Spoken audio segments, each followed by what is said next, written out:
नमस्कार दोस्तों, मैं डॉक्टर डी के राय डायबिटीज केयर होम से आपका स्वागत करता हूं। मैं diabetologist and metabolic health expert, जहां पे हम बात करते हैं diabetes root cause reversal, metabolic health और आर्गन प्रोटेक्शन की। जैसा कि आप सभी जानते हैं कि डायबिटीज के पेशेंट्स में हार्ट अटैक का रिस्क नॉर्मल पेशेंट की अपेक्षा 2 से 4 गुना अधिक होता है।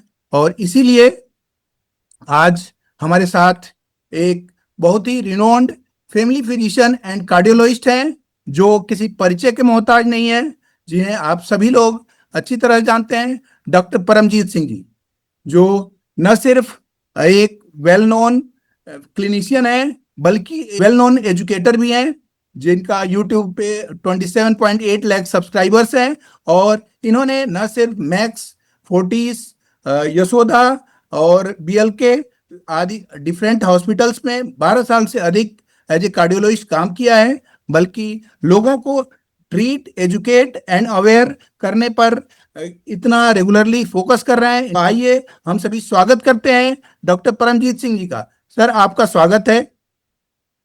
Thank you DK Rai ji, कैसे हैं आप? How are you? फाइन। हम लोग जानते हैं कि डायबिटीज के पेशेंट्स में हार्ट अटैक का रिस्क 2 से 4 गुना अधिक हो जाता है, और वो भी साइलेंटली।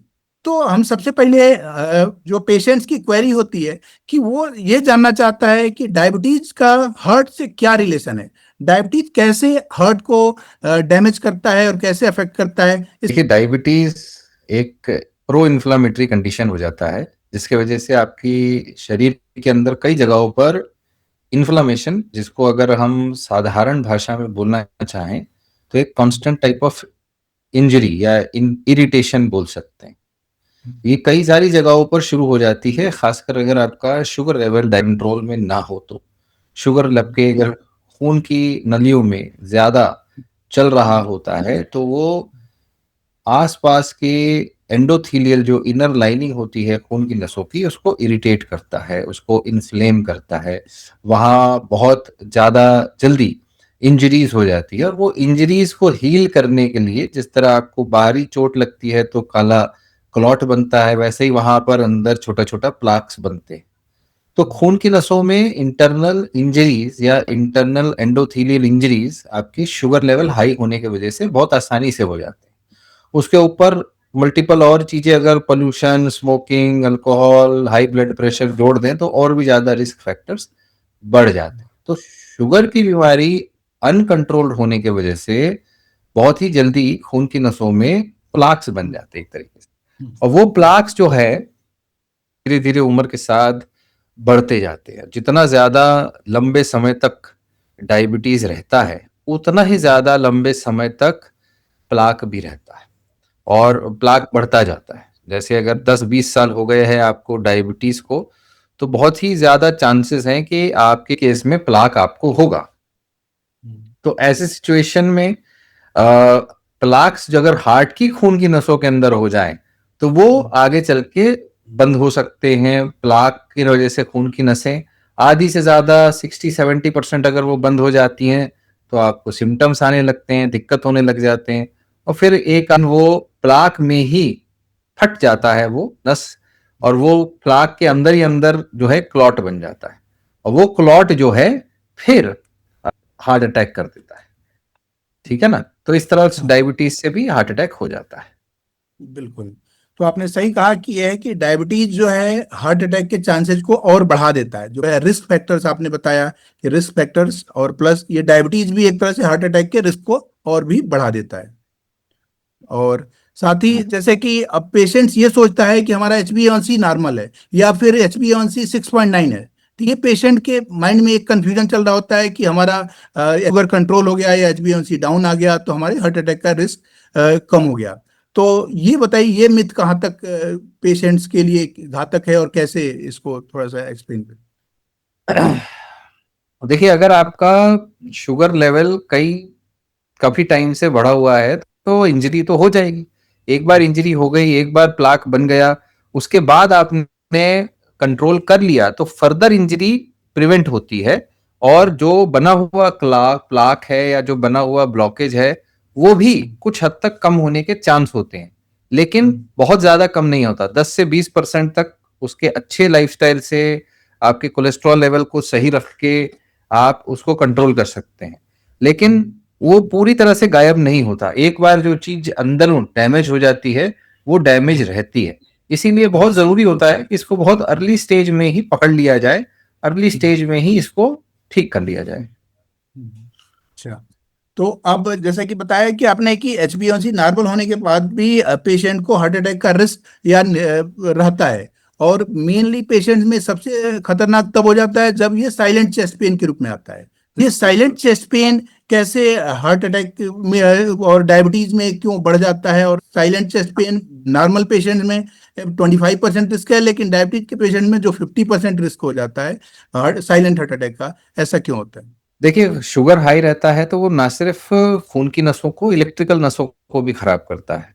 या आपकी इलेक्ट्रिकल नसें, जिससे आपको सेंसेशंस होता है, आपके पैरों में सेंसेशंस होते हैं, आपके हाथों में सेंसेशंस होते हैं कि आप कुछ काटा चुभा है, आपको किसी चीज को छुआ है, वो सेंसेशन आने वाली जो नसें हैं उनको भी ये खराब कर सकता है। इसीलिए डायबिटिक पेशेंट्स को आपने कई बार देखा होगा, उनको डायबिटिक फुट हो जाता है, उनके पैरों में घाव होता है, उन्हें पता भी नहीं चलता, उनको अल्सर्स हो जाते हैं, छाले हो जाते हैं। और इसी तरह से हार्ट को जाने वाली भी खून की जो इलेक्ट्रिकल नसों में खराबी आ सकती है।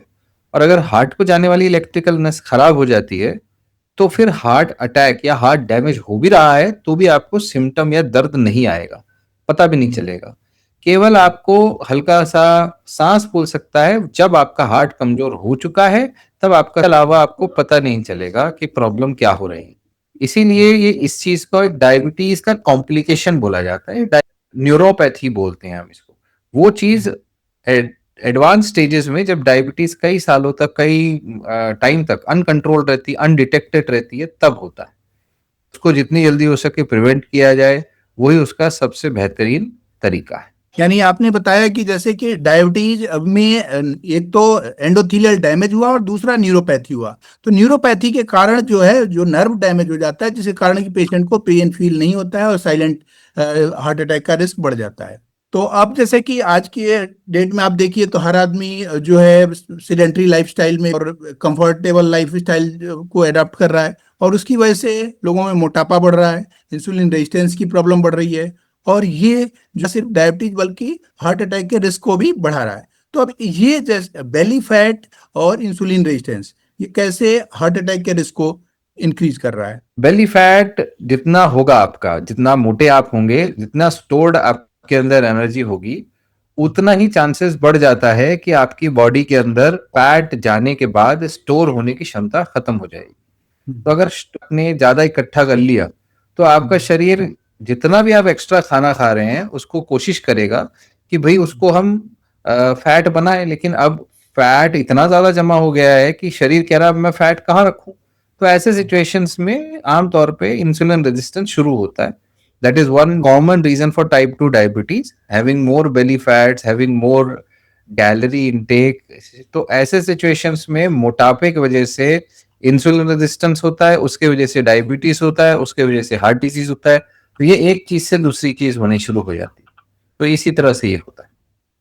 मतलब अब आपने बताया कि जो बेली फैट है एक तरह से बाहर का फैट है, और दूसरा विसरल फैट जो वेस्ट सरकमफेरेंस से हम लोग मेजर करते हैं, जैसा कि हम लोग जैसे डायबिटीज के केस में करते हैं कि वेस्ट सरकमफेरेंस भी मेजर करते हैं डायबिटीज रिवर्सल स्कोर या diabetes organ risk index calculate करने में। इसलिए कि विसरल फैट है, ये इस चीज को और कॉम्प्लिकेट कर देता है और हार्ट अटैक का रिस्क बढ़ा देता है। चलिए, अच्छा, अब जैसे कि पेशेंट आते हैं, कहते हैं देखिए हमारे पिताजी की हार्ट अटैक से डेथ हुई थी, या हमारे फैमिली में डायबिटीज था। तो आप ये बताइए हमारे हार्ट अटैक के चांसेस कितने हैं? क्या ये फैमिली हिस्ट्री हमारी है तो उससे डायबिटीज की तरह क्या ये हार्ट अटैक भी हम हमारे और हमारे बच्चों में ट्रांसमिट होगा क्या? जेनेटिक प्रीडिस्पोजिशन इसको हम कहते हैं, तो इसके बारे में थोड़ा बताइए। बिल्कुल होता है। हर पेशेंट जिसके फैमिली में डायबिटीज या हार्ट डिजीज होता है, उसके बच्चों के बच्चों को हार्ट डिजीज होने का रिस्क उन पेशेंट से भी जल्दी, करीब 5 से 10 साल जल्दी होने का चांसेस होता है।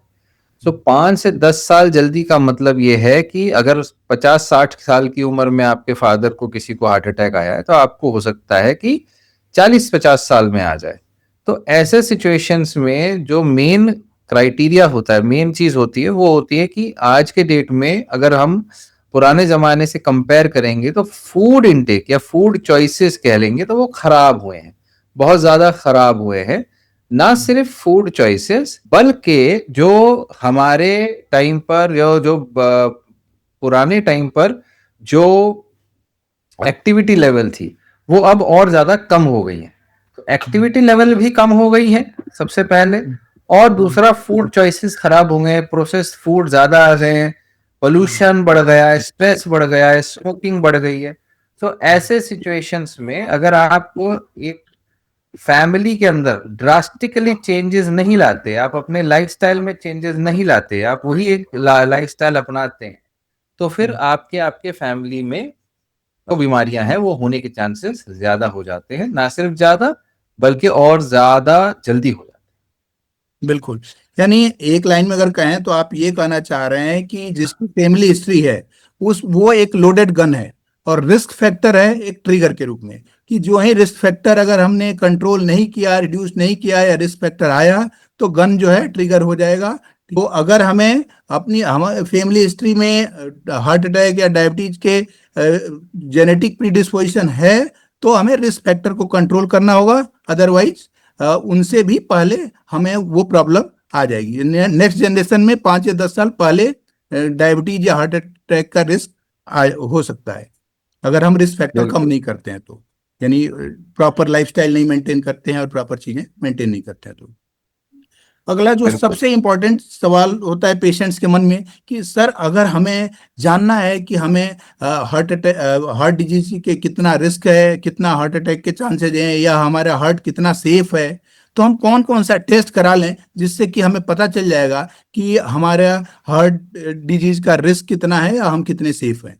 तो ऐसे कौन कौन से टेस्ट होते हैं जिन्हें पेशेंट्स करा ले तो अपने आप को थोड़ा एक बेटर साइड में फील करे। बेसिक से लेके एडवांस टेस्ट अवेलेबल है हमारे पास। ईसीजी सबसे बेसिक टेस्ट है, इको कार्डियोग्राफी, उसके बाद लेवल आता है जो एक हार्ट का अल्ट्रासाउंड होता है। उसके बाद हमारे पास जो टेस्ट आता है वो है ट्रेडमिल टेस्ट, टीएमटी का टेस्ट। साथ में आपको ब्लड लेवल्स, आपके lipid profile, cholesterol level, apo A apo B levels check करते रहने चाहिए कि भाई वो कहीं पैरामीटर्स एबनॉर्मल तो नहीं हो गए। और आपका अगर ये सब चीजों में कोई डाउट आ रहा है तो फिर सीटी कोरोनरी एंजियोग्राफी या नॉर्मल कोरोनरी एंजियोग्राफी करके देखा जा सकता है कि कितने % ब्लॉकेजेस आपके डेवलप हो चुके हैं हार्ट की नसों। तो सीटी एंजियोग्राफी की जरूरत हर इंसान को नहीं पड़ती है, एक उम्र के बाद उसकी जरूरत पड़ती है डॉक्टर की। सबसे पहले आप अगर अपना खुद का चेकअप कराना चाहते हैं तो ईसीजी, इको और टीएमटी ये 3 टेस्ट करा सकते हैं, लिपिड प्रोफाइल करा सकते हैं। बहुत बढ़िया आपने बताया कि ये टेस्ट करा करके अपने स्ट्रेस कम कर सकते हैं कि और अपने आप को एसेस कर सकते हैं कि आपका कार्डियक रिस्क किस लेवल पे है और कितना आप सेफ है। अब जो अगला सवाल पेशेंट के मन में होता है, बड़ी रोज डॉक्टर से मिलते हैं, यूट्यूब चैनल पे देखते हैं और बहुत सारी चीजें होती हैं तो उससे उनके मन में बड़े कंफ्यूजन होता है कि इको क्या होता है, टीएमटी क्या होता है और सीटी एंजियोग्राफी क्या होता है। इन तीनों में क्या डिफरेंस है कि भाई मैं कौन सा कराना चाहिए और कौन सा एडवांस स्टेज के लिए डॉक्टर। देखो ईसीजी तो सबसे बेसिक, सबसे सस्ता टेस्ट है, इसका कोई रिस्क नहीं है, कोई साइड इफेक्ट नहीं है। हार्ट की इलेक्ट्रिकल एक्टिविटी को चेक करते हैं तो वो आप अपने मर्जी से कभी भी कितनी भी बार करा सकते हैं। और इकोकार्डियोग्राफी जैसे हम पेट में बच्चे का अल्ट्रासाउंड करते, बच्चे की एक्टिविटी देख सकते हैं प्रेगनेंसी में, या एक अल्ट्रासाउंड होता है जिसमें आप हार्ट का साइज, शेप देख सकते हैं, उसका स्ट्रक्चर देख सकते हैं, उसका फंक्शन देख सकते हैं। उसमें एग्जैक्ट ब्लॉकेजेस नहीं पता चलते, उसमें आपको ब्लॉकेज होने के बाद अगर हार्ट कहीं से डैमेज हो रहा है तो वो दिखाई देगा। तो वो एक हार्ट का अल्ट्रासाउंड है। और टीएमटी में आपके जो ईसीजी है उसी ईसीजी को टेस्ट किया जाता है दौड़ते हुए। तो दौड़ते हुए आपका ईसीजी सही आ रहा है या गड़बड़ आ रहा है, क्योंकि हार्ट पर जब हम लोड डालते हैं तो हार्ट का डिमांड बढ़ता है। और अगर आपके हार्ट में ब्लॉकेजेस हैं 60-70% से ऊपर, तो वो डिमांड होने के बाद आपका हार्ट उतना सप्लाई नहीं कर पाया, ब्लड सप्लाई अगर वहां नहीं हो पाया, ब्लॉकेज है, तो फिर ईसीजी में चेंजेस आते हैं। तो ये फर्स्ट इंडिकेशन हो जाता है जिसमें हम अंदाजा लगा सकते हैं कि ब्लॉकेजेस होंगी और ऐसे पेशेंट्स को आगे ट्रीटमेंट की जरूरत है, आगे के टेस्ट की जरूरत है, सीटी एंजियोग्राफी या एंजियोग्राफी की जरूरत है, या फिर कोई और कारण है जिसकी वजह से दिक्कत हो रही है। तो ये टेस्ट आप जरूर कराएं। बिल्कुल, तो आपने बड़ा अच्छा क्लियर कर दिया लोगों का कंफ्यूजन, टीएमटी और इको में क्या डिफरेंस है। अब अगला जो पेशेंट के मन में ये होता है कि भाई पेशेंट को डायबिटीज भी है और बीपी भी बढ़ा हुआ है। अब ऐसे में वो ये सोचता है कि हमारा हार्ट अटैक का रिस्क कितना बढ़ गया, यानी हमारे हार्ट को दोनों मिल करके कितनी तेजी से डैमेज कर रहे हैं, ये वो जानना चाहता है कि दोनों कैसे कोरिलेट करके और हमें अफेक्ट कर रहे हैं। अगर डायबिटीज और ब्लड प्रेशर दोनों साथ में मिल जाते हैं तो आपका रिस्क कह लीजिए डबल हो जाता है, और आपका दोनों चीजें अनकंट्रोल, ठीक है। सो हार्ट अटैक का जो रिस्क है उसके लिए कई सारे स्कोर्स आते हैं, कई सारे पैरामीटर्स आते हैं। सो कई ऐसे सिंपल तरीके भी है जिससे कि हम प्रिडिक्ट कर सकते हैं। सीवी कार्डियोवैस्कुलर रिस्क एस्टिमेटर्स आते हैं, WHO के एस्टिमेटर्स हैं, और कुछ अमेरिकन कॉलेज ऑफ कार्डियोलॉजी के एस्टिमेटर्स हैं। तो ऐसे एस्टिमेटर्स में हम आपके पैरामीटर्स, आपकी उम्र क्या है, आपकी फैमिली हिस्ट्री क्या है, कहीं आपको डायबिटीज है नहीं है, आपको ऐसी चीजों को डाल के हम ये असेस कर सकते हैं कि अगले 10 साल के अंदर हार्ट अटैक आने का रिस्क आपका कितने परसेंट है। वो एक स्कोर है, वो आप अपने डॉक्टर से बात करें, वो आपको क्लियरली कैलकुलेट करके देंगे। इसीलिए हम लोगों ने जो डेवलप किया है कि डायबिटीज आर्गन रिस्क इंडेक्स, इसमें जो है कार्डियक प्रोफाइल वाला जो पार्ट होता है उसमें ये सारी चीजें इंक्लूड करके और पेशेंट का आर्गन रिस्क कैलकुलेट किया जाता है कि आपका किस आर्गन का क्या रिस्क है। और तो अब अगला जो पेशेंट के मन में सवाल होता है कि क्या कोलेस्ट्रॉल की रिपोर्ट हमारी मिसलीडिंग भी हो सकती है, कि रिपोर्ट कोलेस्ट्रॉल हमारा नॉर्मल है या 180 190 है, लेकिन फिर भी हमें कार्डियक रिस्क हो सकते हैं। बिल्कुल हो सकते हैं। कोलेस्ट्रॉल नॉर्मल रहना इस बात का कहीं भी सबूत नहीं है कि भाई हार्ट की बीमारी कभी नहीं होगी। तो अगर आपके कोलेस्ट्रॉल लेवल कम भी है तब भी आपको हार्ट अटैक का रिस्क बढ़ जाता है, क्योंकि कोलेस्ट्रॉल सिर्फ एक बहुत छोटा सा पार्ट है उस बीमारी को होने का, एक छोटा रिस्क फैक्टर है वो। बल्कि अगर आप स्टडीज देखेंगे तो 60 से 70% केसेस जो हार्ट अटैक के होते हैं उनके केस में कोलेस्ट्रॉल लेवल एक्चुअली में नॉर्मल मिलता है। लेकिन जिन केसेस में कोलेस्ट्रॉल हाई होता है उन केसेस में बहुत वाइड स्प्रेड ब्लॉकेजेस मिलते हैं। फॉर एग्जांपल, अगर किसी को कोई जेनेटिक प्रॉब्लम है, फैमिलियल हाइपर कोलेस्ट्रोलीमिया है, हाइपर ट्राइग्लिसरीमिया है, तो ऐसे केसेस में जेनेटिक प्रॉब्लम है, कोलेस्ट्रॉल लेवल उनका 10-10 गुना 20-20 गुना बढ़ जाता है।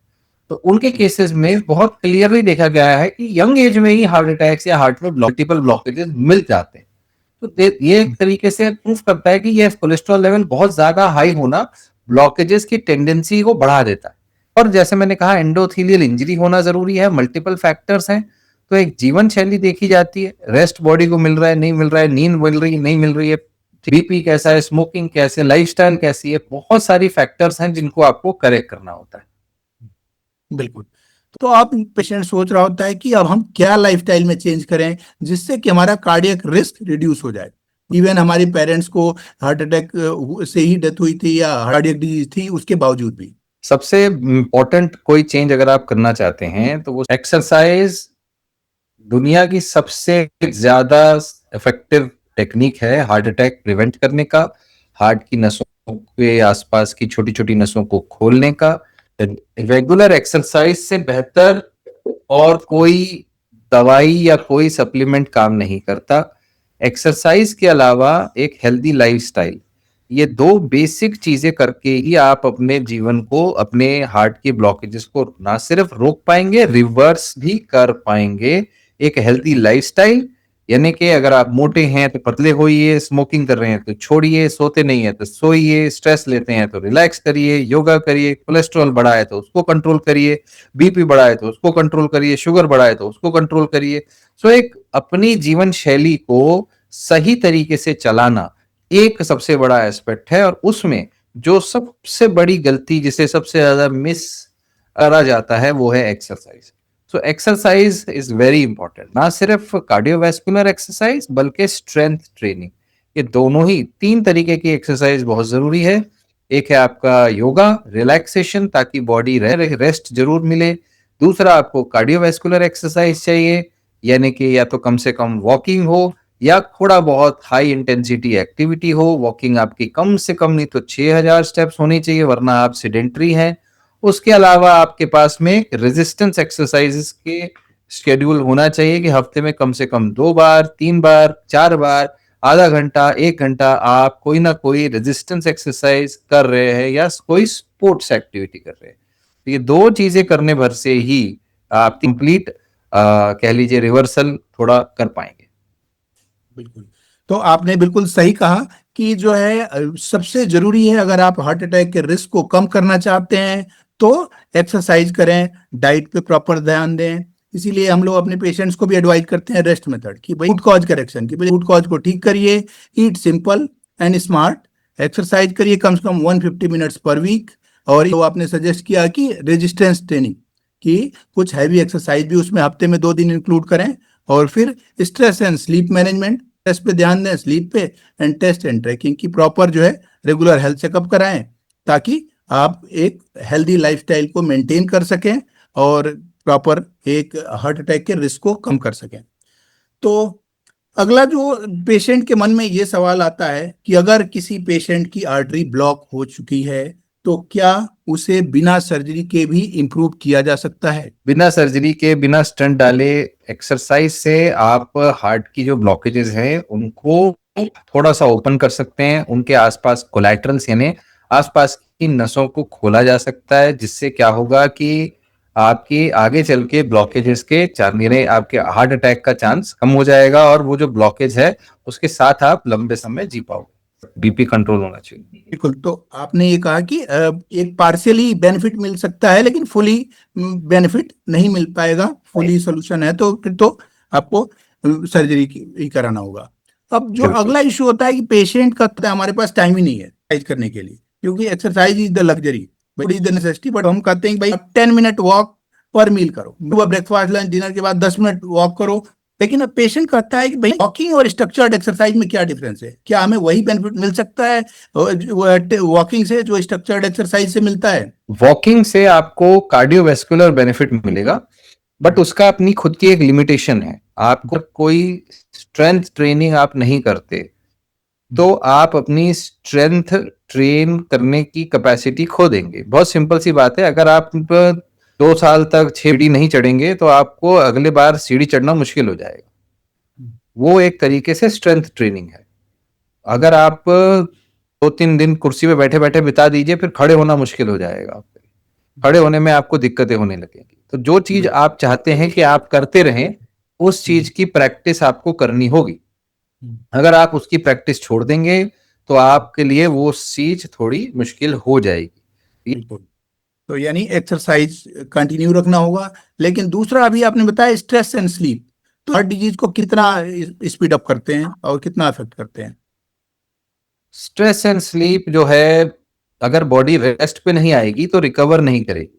आपकी खून की नसें ही ऐसी हैं, अगर वहां पर रेस्ट प्रॉपर नहीं मिले तो ब्लड प्रेशर आपका बढ़ा हुआ रहेगा, इंजरीज हील नहीं होंगी, एक के ऊपर एक डबल इंजरी होने का रिस्क होगा, और इंटरनल इंजरीज में प्लाक का रिस्क बढ़ जाएगा, प्लाक की स्पीड बढ़ जाएगी। इसलिए नींद बहुत जरूरी है, रिलैक्सेशन बहुत जरूरी है, और पानी बहुत जरूरी है, योगा बहुत जरूरी है। बिल्कुल। तो अब जो आपने बताया अब तक स्ट्रेस एंड स्लीप के अलावा जो अगला इशू होता है वेट मैनेजमेंट। अब अगर पेशेंट अपना वेट रिड्यूस करे तो उसको अपना हार्ट रिस्क घटाने में कितना बेनिफिट मिलेगा? ऐसा नहीं वेट की बड़ी तेजी से बढ़ रहा है, तो ऐसे में हम लोग तो कहते हैं कि भाई वेट कम करो, तुम्हारा इंसुलिन सेंसिटिविटी बढ़ जाएगी, तुम्हारा शुगर कंट्रोल हो जाएगा। लेकिन ये कार्डियक केसेज में कितना बेनिफिशियल होता है कि अगर पेशेंट अपना वेट कम कर ले तो उसका हार्ट का रिस्क कितना कम हो जाएगा?